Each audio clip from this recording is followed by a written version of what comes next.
What's up, guys? Welcome back to House Life with Bouwer and Themba. Yes, we are glad to be back with another episode, and things are going well. I think we almost found the hang of this podcast thing. We moved locations because of budget. But I've got some good news in my life. Remember that bicycle I bought 3 weeks ago? Yeah. I finally rode it after 3 weeks, and my lower back is killing me, and I want to sell it.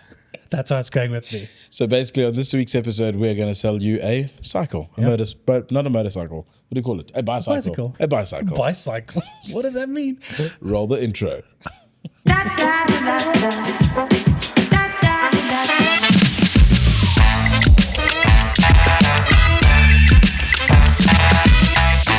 We've got one of my favorite South Africans. She's been super she's had influenza forever. She's super influential throughout all over the world with the second book that just came out. And I'm super excited. I'm actually a little bit starstruck to be here. How are you feeling? Yeah, starstruck. Like I said, I even wore a button up, but he didn't wear a button up, so I'm playing it 50-50. This is professional but cool. Yeah. But ladies and gentlemen, thank you and welcome to the show, Zelda La Grange. Bye, donkey. Thank you very much. Thank you. I am completely bowled over by your presence. I'm starstruck with this Bouwer Bosch and this Themba, the actor, you know. Thanks, Zelda. So, no, the honor is mine. We appreciate it. The money will be in. Thank you for that compliment. The transactions should clear soon. Zelda, so first up, I quickly want to start at the beginning. First of all, where are you from? Where did you grow up? From Pretoria, from here. Yes. What school were you in? The north of Pretoria, Oeverkruin. Oh, snap. There in Wonderboom. So right on the other side of the mountain, which is not a mountain, it's a hill. But we used to say it's a mountain when I grew up because it looked big. That's funny. Well, Benny, my business partner, is also from Oeverkruin. Oeverkruin has delivered a lot of legends in the entertainment industry. Some of the top filmmakers in Afrikaans is from Oeverkruin. Oh, right. Yeah, but Pretoria needs to stop calling it a mountain. You don't have one. It's not a mountain, people. we have a cliff in North Cliff, at least. Yeah. Pretoria, no. This is a hill. Yeah. You need to start calling it a hill. No hills. But I suppose before we get into all the backstory, I think the most important question, or do we ask the question up front, eh? Oh, how's life? Of course. Yeah. How's life, Zelda? Absolutely fantastic. That is good. I live in the most beautiful country in the world. Yes. I have been to all corners on this earth, and I get to live here. Life is good. Life is good. I'm grateful. I've been so blessed in my life. So I'm extremely privileged and honored and touched by life. So all good. I just have to quickly touch in on that, like the most beautiful country in the world. I know it's something that comes up each and every episode, and it's the topic on everyone's lips. It's so exciting every time we hear. I was telling Bo on our drive here this morning, my gran lives in the UK, and she's moving back because she's like, nah, back to South Africa I go. And I'm just like, I get so excited every time I hear somebody tell a story about, I'm going back to South Africa. I'm like, yes. You know, people get it. Yeah. You, Zelda, so Zelda's on the show to talk about her amazing life, but also her incredible second book. Yeah. Am I right? Yeah. Second book that she just dropped is called What Nelson Mandela Taught Me. And I'm halfway with the book. I only received it Friday. I'm not a fast reader. I'm just attractive, so I'm not smart as well. But I started on Friday, and it's incredible, Zelda. Yeah, I think your vulnerability is incredible, and is that something that comes easy for you to be vulnerable and like to just like lay your heart out? I think I'm too stupid, so I'm just honest, you know. Don't care what people think. Yeah, I'm not a great strategist, you know, when it comes to, creating this whole vibe thing and so on. So, I'm just honest, and I hope through my honesty I can inspire other people to be honest and to look at their lives and, you know, the environment that we live in and make changes if necessary. Yeah. The book starts off, the first chapter focuses a lot on that Twitter gate or whatever you want to call Twitter it. gate. So before we get to Twitter gate though, I think as an upfront, as a bio, to just explain to everybody and introduce you in the sense that for the longest time you were Nelson Mandela's essentially right-hand lady. What's the job title in? It varied. There was never a job description. I'm still waiting for it today. Yeah. But it was, first I was a typist in his office, and then I became an assistant private secretary, and then I became private secretary, and then an aide-de-camp and media liaison and spokesperson and, manager of his personal office. So the title changed over the years. But basically, I looked after Madiba's professional life. That's what I did. Yeah, and when we traveled, I looked after all the travel and so on. But you were working at the union buildings. That's how you got the job. Yes, right? yes. Okay. So yeah, I applied for a job in October 1994. So 6 months after he became president, had the interview in the union buildings, and I was actually applying for a job in Jay Naidu's office because he was the minister without portfolio in the new government, and I thought, well, that doesn't sound dangerous. Someone who doesn't even have a portfolio. He's gonna do nothing, just like me. He's doing he's got nothing to do, so I can do this. Yeah. And then fate, happened or stepped in, because on the day of the interview, the president's private secretary at the time, Mary Mtladana, she entered. And she said, I need an assistant. And I was sitting there at the right time, at the right place. And she looked at me and she says, I don't care what color she is. And I thought, I don't know who you are, but if it's in this office, I'm willing and able. Wow. And they called me and said, would you be willing to work in the president's private office? And I said, private? Does it mean I have to go to his house? Because I'm not prepared to do that. Yeah. Remember, in 1994, we were still full of suspicion and mistrust between each other. And, to the Afrikaner, to my generation of people, we were very suspicious of Nelson Mandela and still expecting revenge and so on. So, this job sounded dangerous now. Yeah. And then I said, is it in the union buildings? They said yes. And I said, but because the original job was also advertised with that I could do sessional duty, so spend 6 months in Cape Town. I said, can I go to Cape Town for 6 months with this new job you're offering me? They said yes. I said, I'll take the job.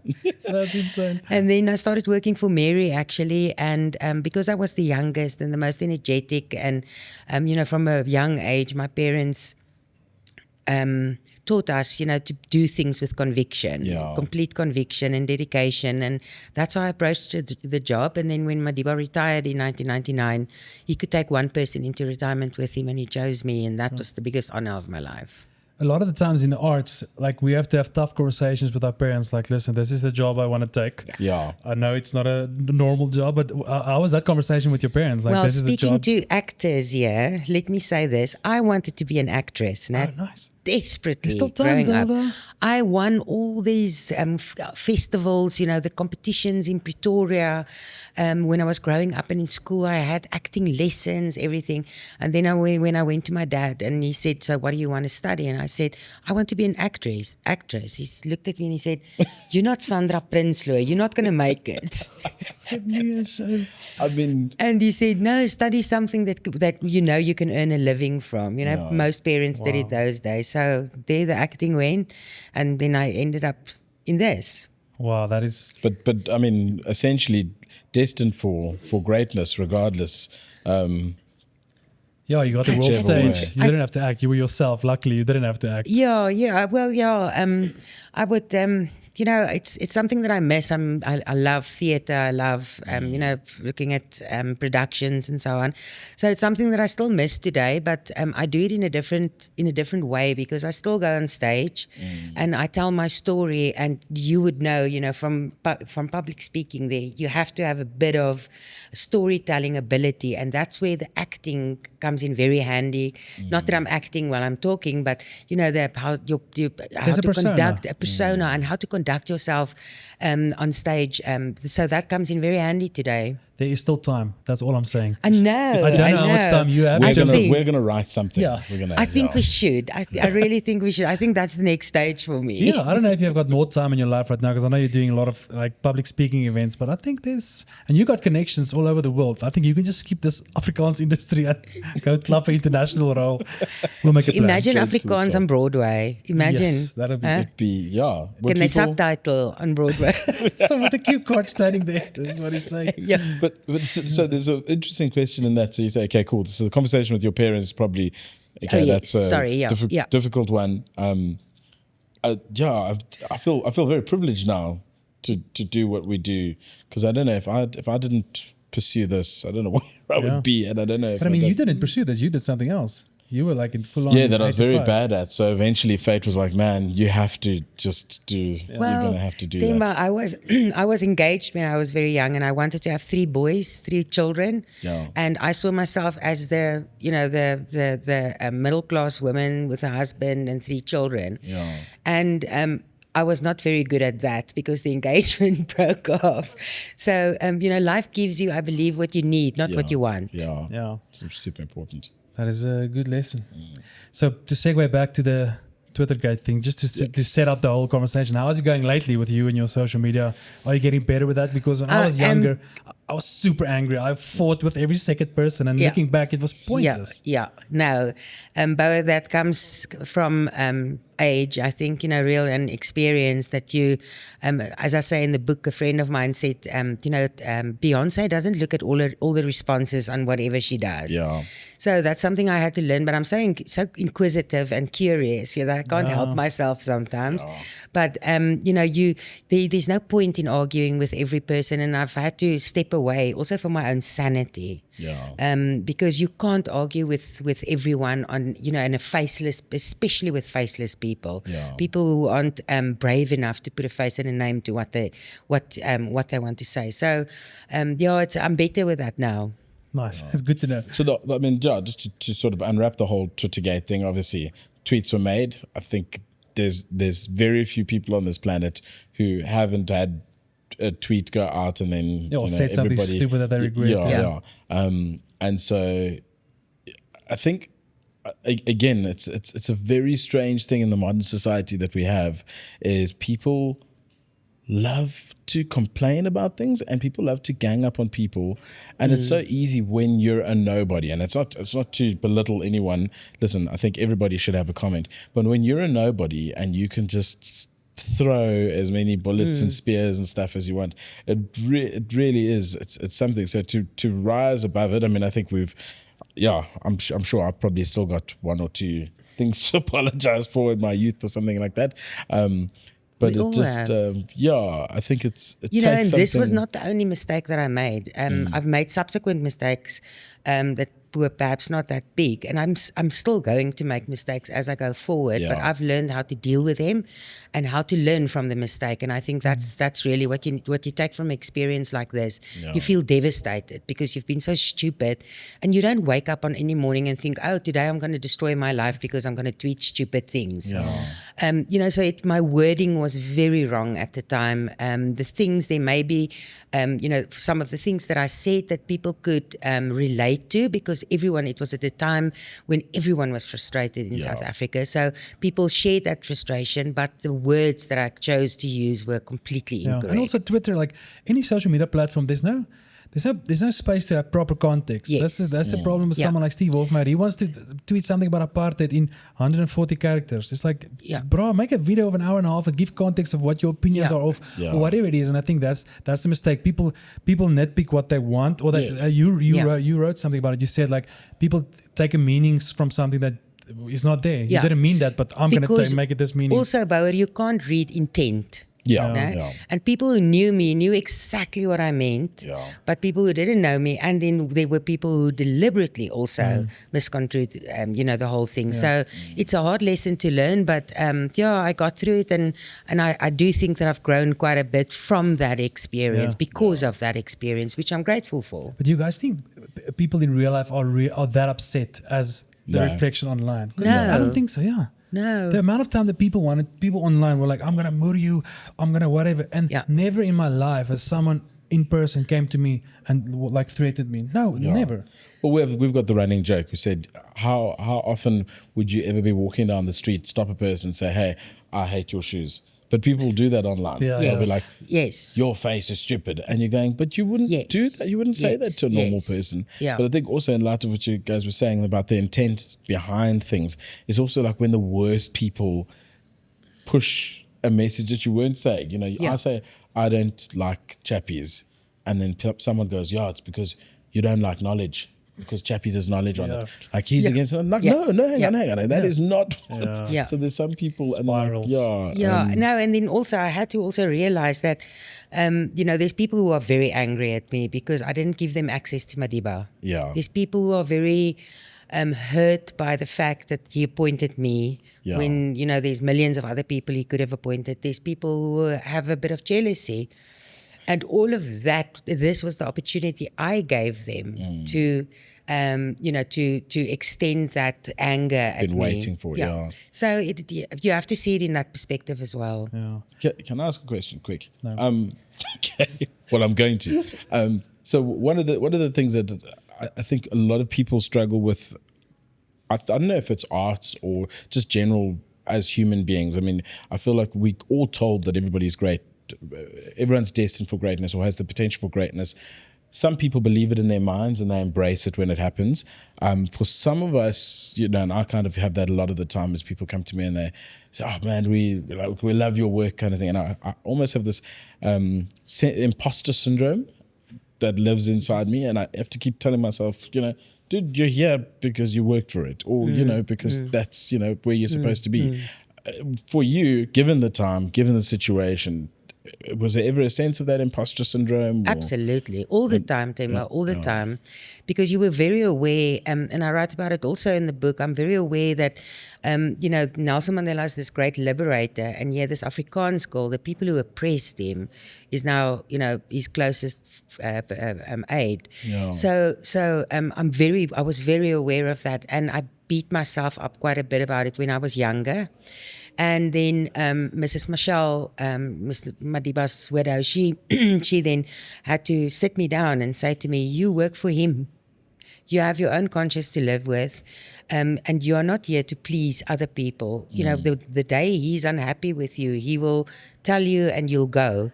But as long as you've got one person to please and he chose you, and you don't have to defend his decisions." So I had to hear that and learn that and internalize that, because I understand that it was also hurtful to some people. After everything he had done, he appoints this white woman. And I'm respectful of that. But back to your comment about greatness, I do believe that, greatness, we need to decide what is greatness. I was a private secretary. There's no greatness in that. I just happened to work for a very famous and revered leader. Yeah. But many other people do great things just for people who are not well known, and that's also a sense of greatness. So I think, in my mind, I don't see it as this greatness. I think I was just very fortunate that it was him. Yeah. But I think there's definitely credit to be given in the ability to do it as long as you did. I think what seems to be one of the most high pressure jobs for one of the most influential people on planet Earth for probably the foreseeable future, to be that person's right-hand man, I think or right-hand lady, is to be. I know lots of people who can't handle like some of the simplest stuff. So I think in the greatness, I certainly hear you in that respect. But it is a case of, I think I take my hat off to you to endure that. It was hard because the pressure is relentless. Yeah. It is non-stop. But every morning and every night when I went home, I decided, tomorrow I'm leaving. I'm handing in my resignation. I've had enough of this. Yeah. I can't stand this environment, because you are constantly fighting with people. Yeah. Because no one wants to be told no. And I'm the one, because Madiba can't say no to people, so I have to say no to them. Yeah. So it puts you in a very unpopular position. And every night I decide I'm leaving.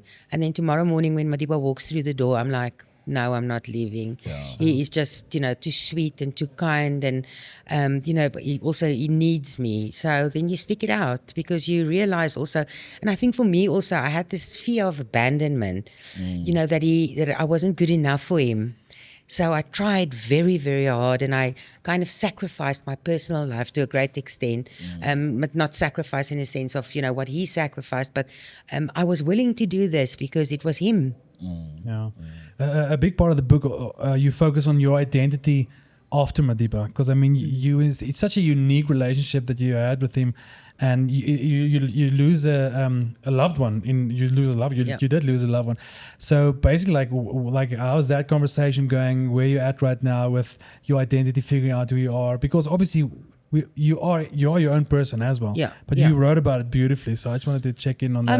I'm an exceptionally proud Afrikaans South African. You know, that's who I am, and that's how I identify. And you know, beyond that, I think I want to say that I'm a committed citizen of this country, and I want to make this country work, whatever that takes. Apart from that, Bouwer, you know, I know that there's this massive debate going on about Afrikaner identity specifically at the moment. And, you know, I say to people, I represent the layman. No? I'm not an academic, and I'm not a philosopher and an analyst and a politician and all these things. I'm a layman, and I can't make sense of this conversation going on and where it takes me. I have great difficulty putting that in a box or, you know, describing that part of identity. But what I can tell you is that I'm proud of my language. I'm exceptionally proud being a South African, and yeah, that's how my identity where it is at the moment. I think we all have a form of like, what is our identity and where does it lie? Because like we operate in a social media space where we need to create content the whole time, and if you put something out there, you're always like, oh, do people like it or not like it? And then who are we when the Instagram is down, or who are we when there's no show or music? And I think we all can relate, even though your story is super unique, but we all go through like a little identity thing. Like me, I think only like 15 years ago I came to the realization, like, well, flip, I'm an Afrikaner. I need to figure out what does that even mean. I know I'm Afrikaans, but I never like took up the whole thing of like, But Bouwer, you know, the thing was that Madiba made us all belong. No, he made us all belong. That was his greatest strength. No matter who you were, no matter how you identified or what you identified as, he made you belong. And if we can go there again, you know, and of course this dialogue is very important, but go there again, like to say, I'm a South African. That's actually how I identify, not all these others, all this other baggage. Subcategories. I wonder, why do you think that his legacy and the compassion, everything he spoke about and lived, why hasn't so little of that been imprinted on the current leaders out there? If this is one of those questions, I don't want to get in trouble, it's it's like none of the other leaders are living a smidgen of the way he lived. Let me say, maybe not the leaders that you see on the podiums, you know. I don't want to single out people, so I'm going to stay away from mentioning names, but there are people, you know, that work behind the scenes. I always believe that there's no organization, no political party is ever just good or bad. You know, there's very good people that try and make this country work in all political parties, in all spheres of government.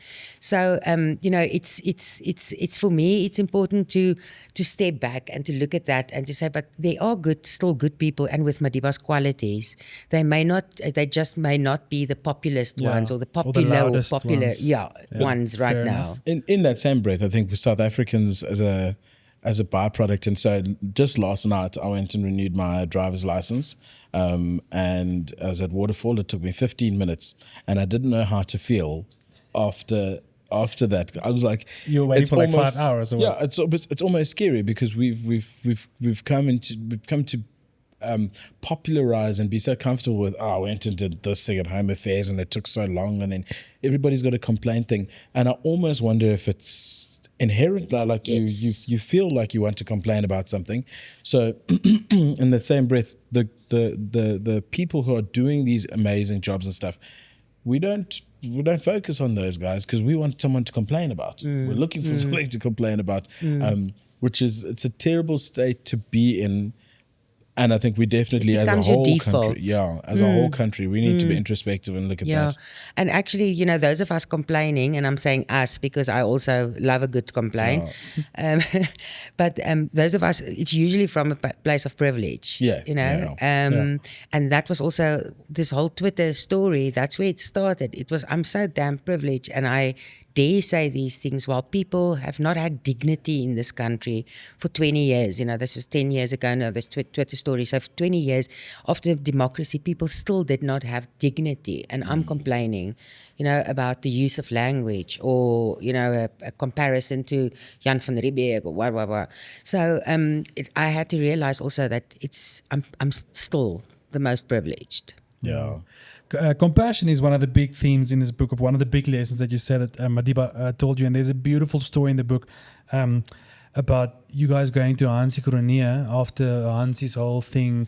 And it's written so beautifully, but it's so, you start to cry at the end of that conversation between Hansie and Madiba. But my question is, why do we lack so much compassion? Do you think we're just so obsessed with like what's happening on social media because we never see compassion there? No one's like, hey man, you made a mistake. It's all good. It's always like, listen, I'm going to cancel you. But I don't know. I don't know if compassion can be taught better in schools or where should it come from. But that was just something that stood out for me. And I think, Bouwer, it comes from self-awareness. No? It comes from looking at all situations and then thinking, how can I help this person? Because we no longer want to help each other on social media. In the street, it's a different story.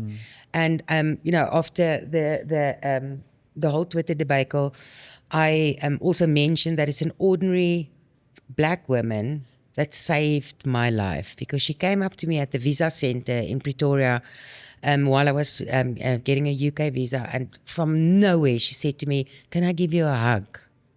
And that woman showed me compassion and empathy at a moment in my life that I needed it most, a stranger. And I say to people, if throughout Nelson Mandela's life, strangers changed his life. The woman that gave him a lift from Queenstown to Johannesburg was a lawyer's mother, a white lawyer's mother. That lady changed. They were running away from arranged marriages, him and Justice. So that lady changed the course of South Africa's history.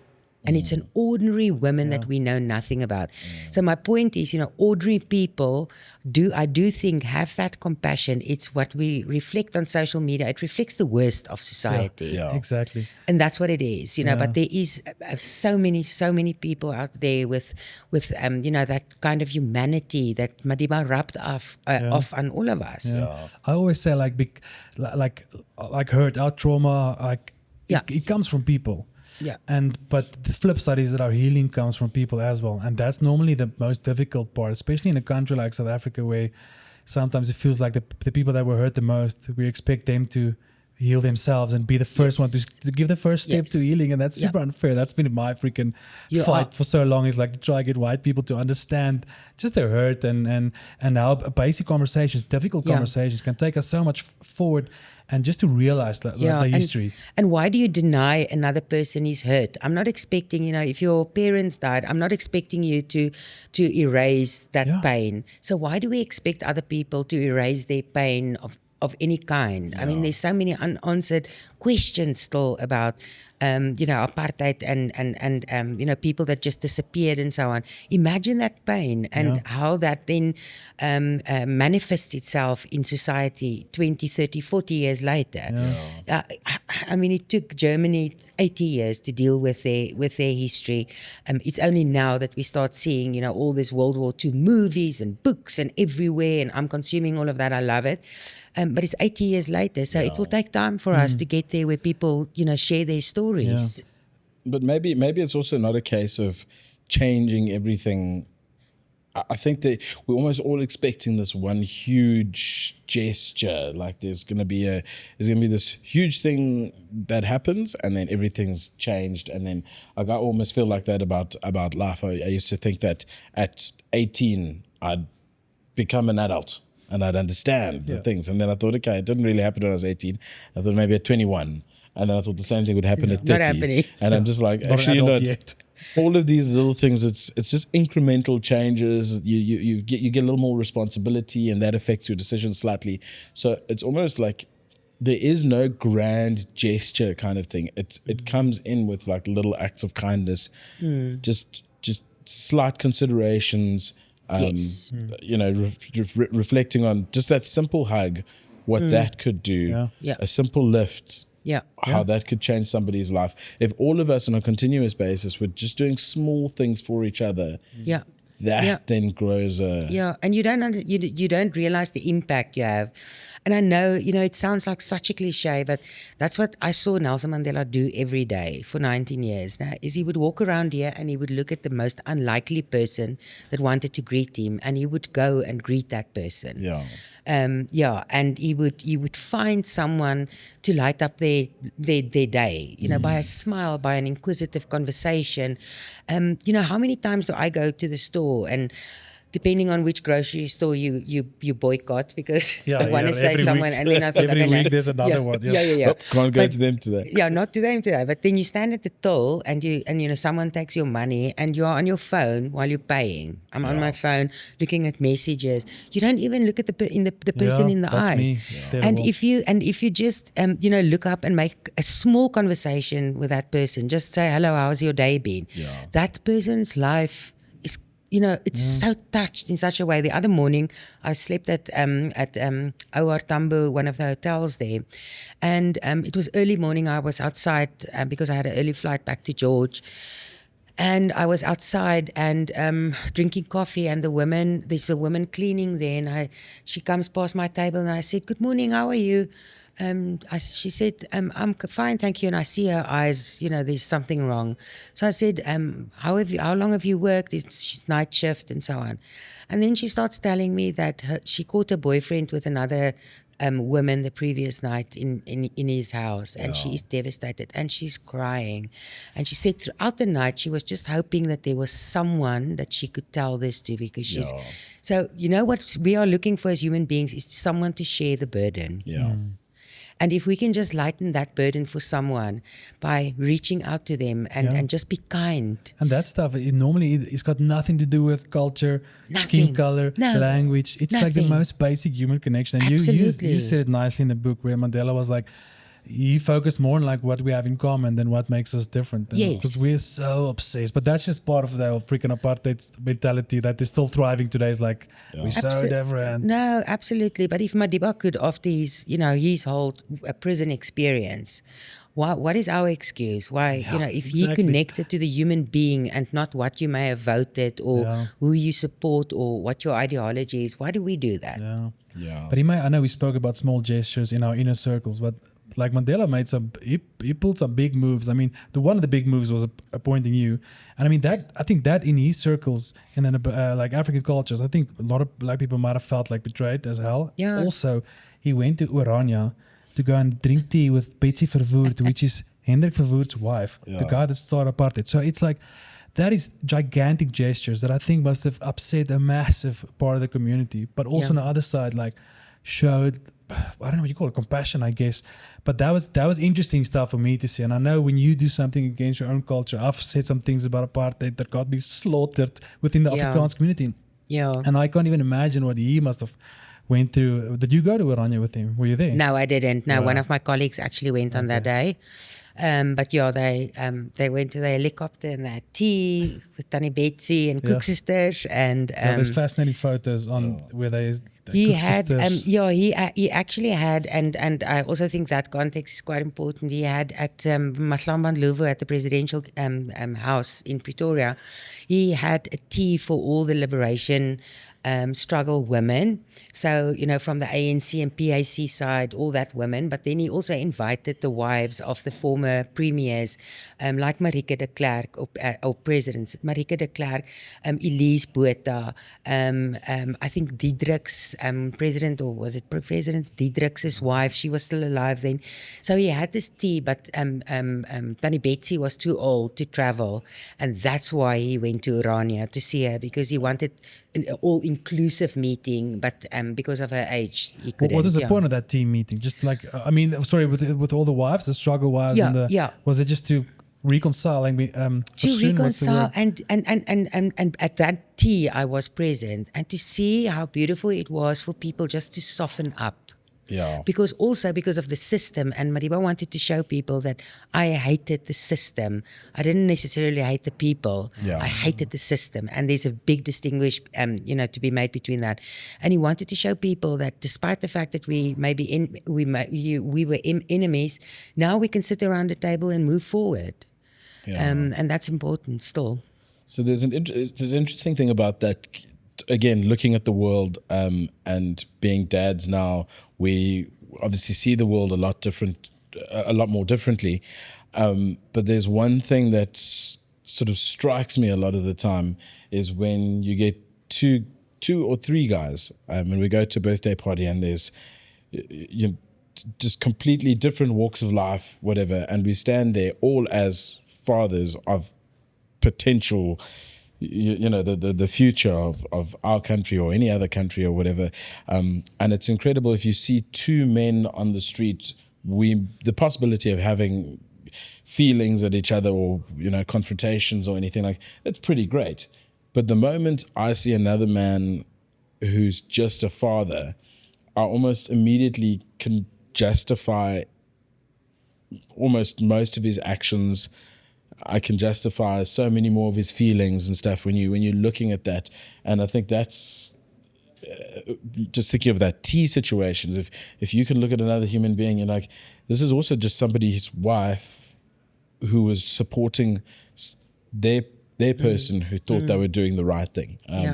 And so when you break it down like that, like I say, it just simplifying it sometimes, which is also the hard thing to do.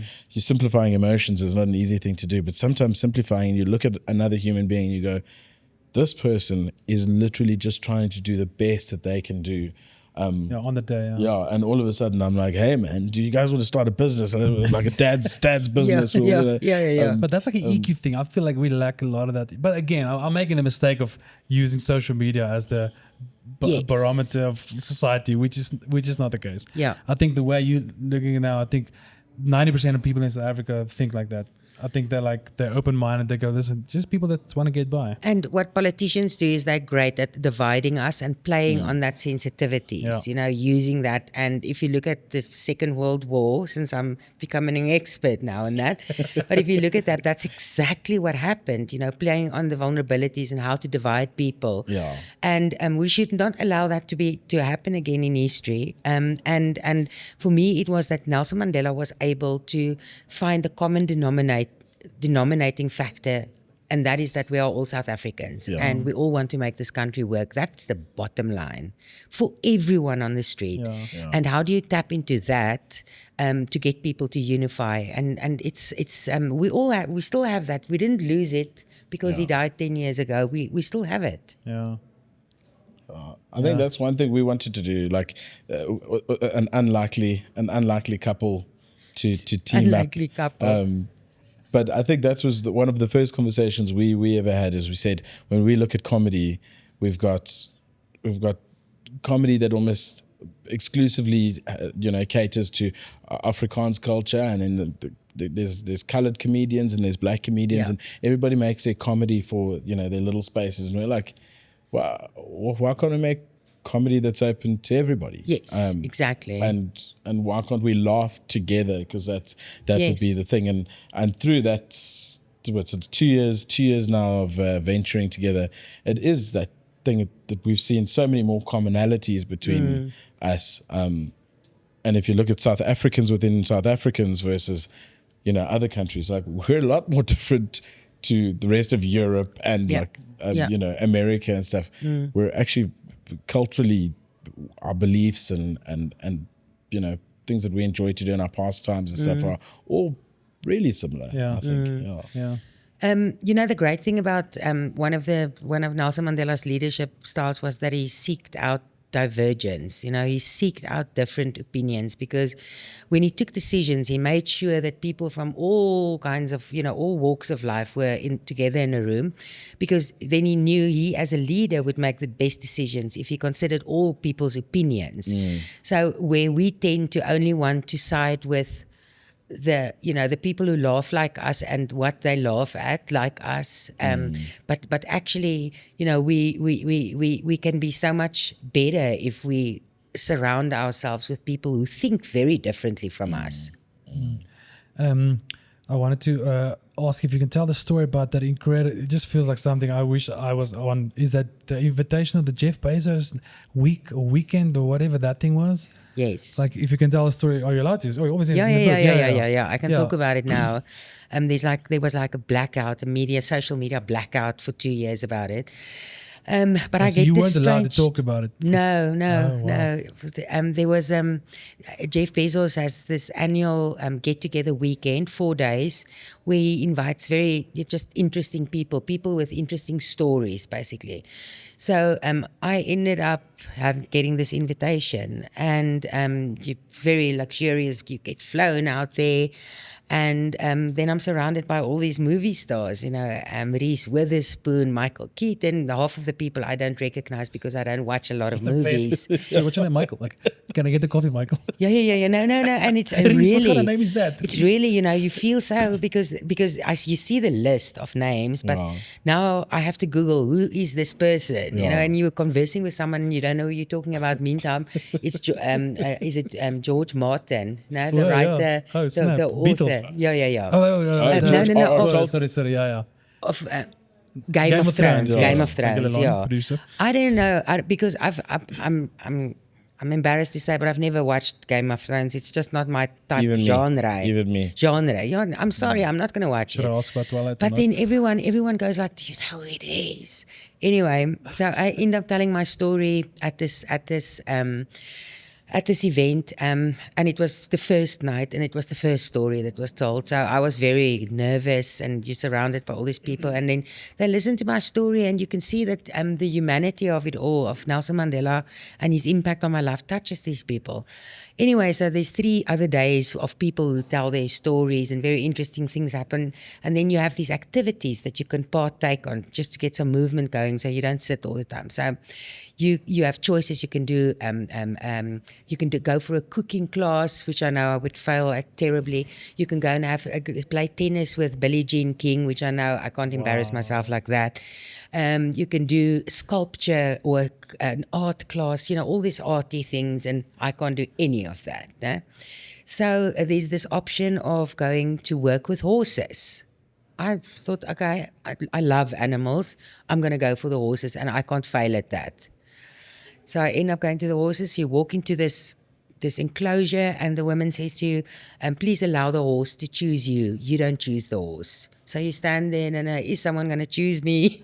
It's like a dating show. Yeah, it's like a terrible. dating show with a horse. No? So is the horse going to come? And then the horse comes up to me, and the horse starts sniffing. I'm like nervous.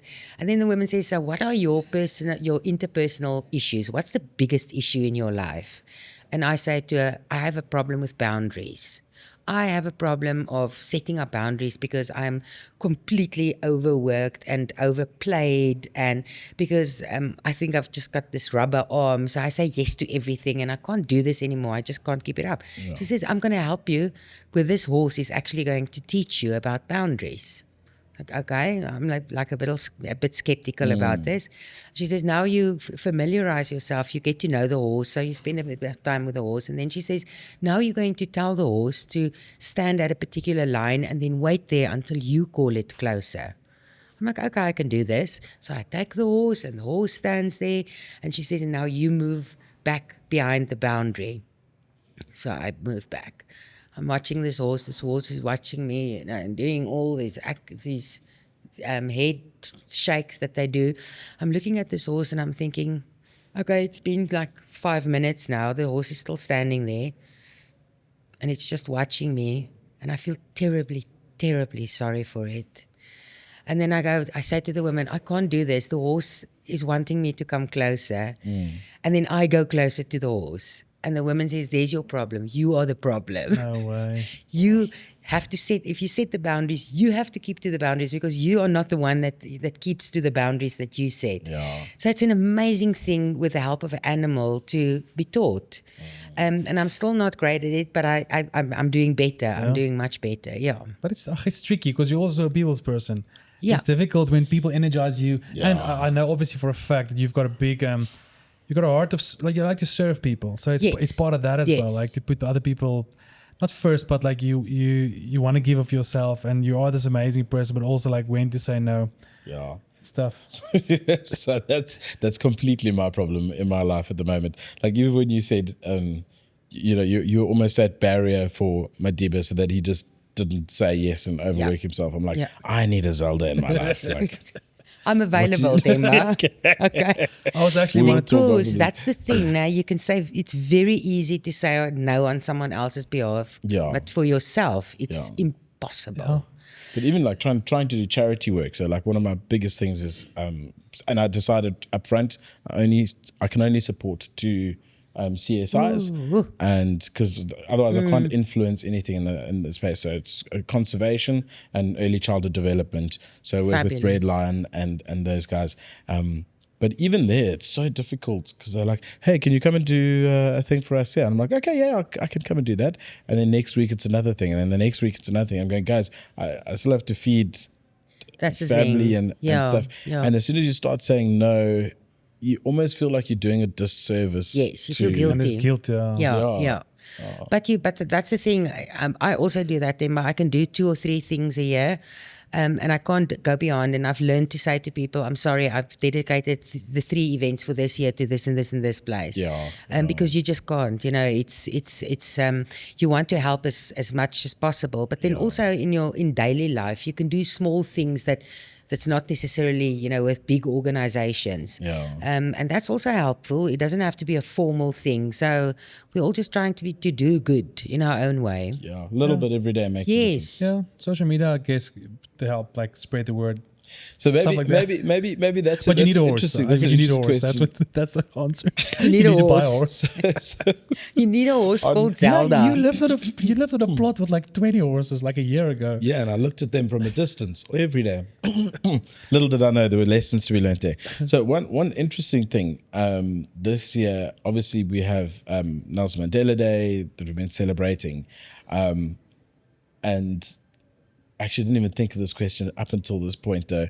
So we made a funny video about how people like to sort of put themselves on a pedestal because they do good. And so there's a lot of mixed feelings around it. So I'm like, look, if somebody gets a sandwich and you took a photo with them, it's not great for you, but at least the person gets a sandwich. So I'm like, then there's a net win there for me, kind of thing. But it was quite interesting. I made a post asking people what they're doing for Mandela Day this year. And it was so interesting how negative, or actually just blasé everybody was. And I think it ties straight back into that same thing of saying, I think people are fed up of like the big corporates going, hey, look what we did for Mandela Day and whatever, and saying, essentially, and I feel like that's the recurring message here, is it's just a little bit every day. It's a conscious effort every day, because I think too many people get a pat on the back for, do you know what I did for Mandela Day? Themba, I need to tell you the whole story because I think it's important in that context. When we went to the United Nations to ask them to declare the 18th of July Mandela Day, it was to convince and to try and get people to go over into action, people who never do anything. Yeah. Because you see on the 18th of July now, you see all this outpour of goodwill.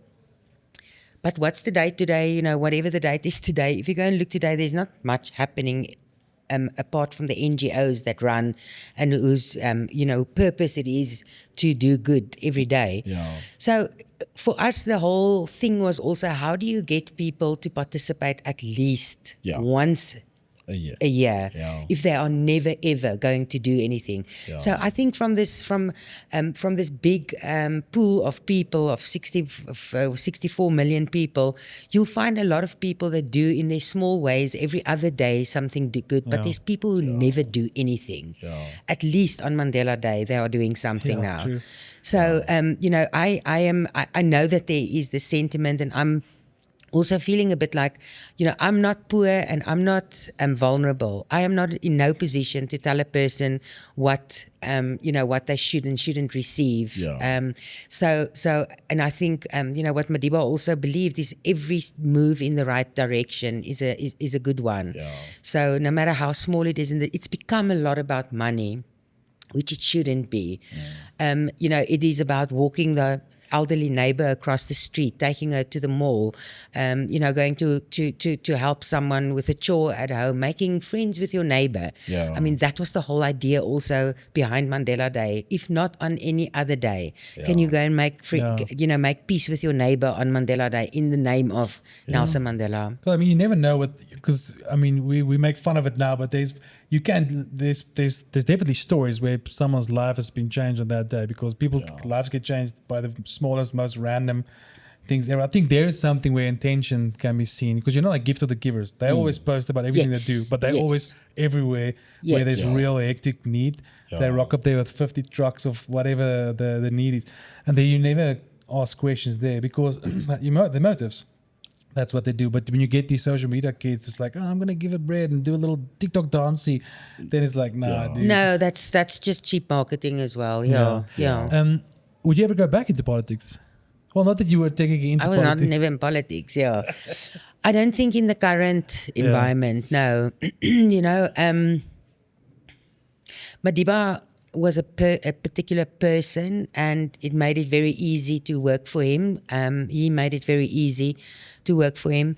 I'll find it very difficult because I'll compare the next person that I work for, to him, and that's very unfair to the next person. Then I definitely can't employ you. I don't think I'm your Zelda.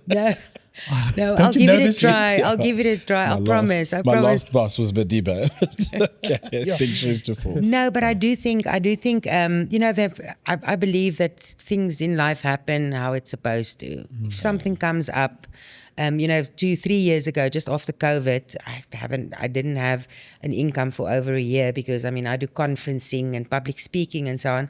So I was quite desperate for an income and tapped into my pension money and because as a single woman you have to think of your old day as well. And then I got a job offer from a university in Iraq. And I seriously considered to be a lecturer. No. To go and work and set up an office for the chancellor of that university. Wow.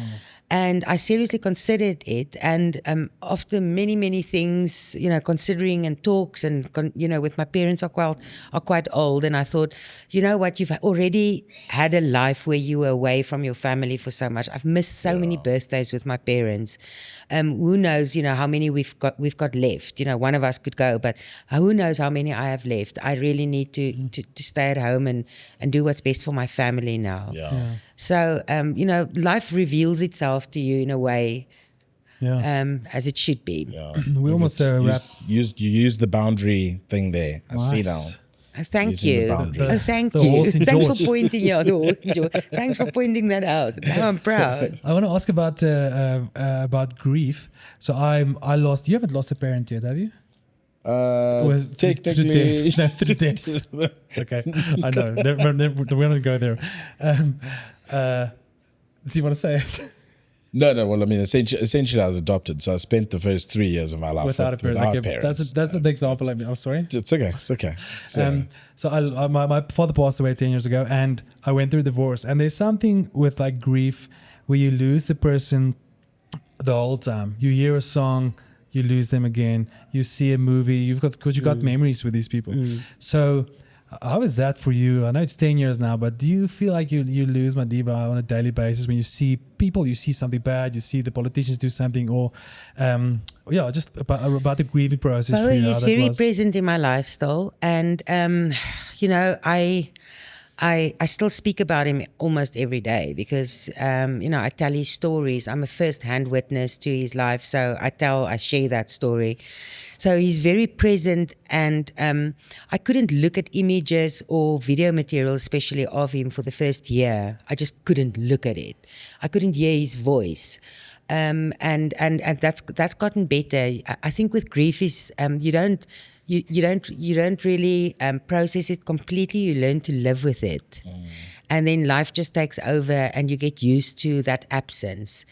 So I think it's in any type of grief, it is something that stays with you, and that's the human burden we all carry, is that sense of loss of something or someone in your life. So I am often I think of him when I see politics in South Africa go bad, I often think of him and I think, have we learned nothing? But not only from him, from history.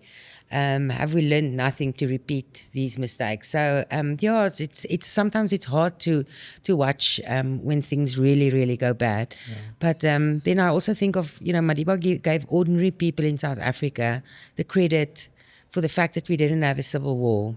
He said it was going to be one trigger-happy person that would have dumped this country in civil war. And South Africans didn't do that. Yes, the leadership, of course, that was necessary and everyone talking. But it, as you saw in the US recently with that assassination attempt on Donald Trump, I mean, if that succeeded, they would have a civil war probably today. Yeah. So South Africa didn't have that. And that's ordinary people that work together. So for me, it's, the grief and the burden of the past is something that we all carry daily, and I think we should just be a little bit more respectful of the scars that we carry as human beings. Yeah. We all have stories of loss, but as a nation, we have that burden of the past that we need to live with. Yeah, it's beautiful.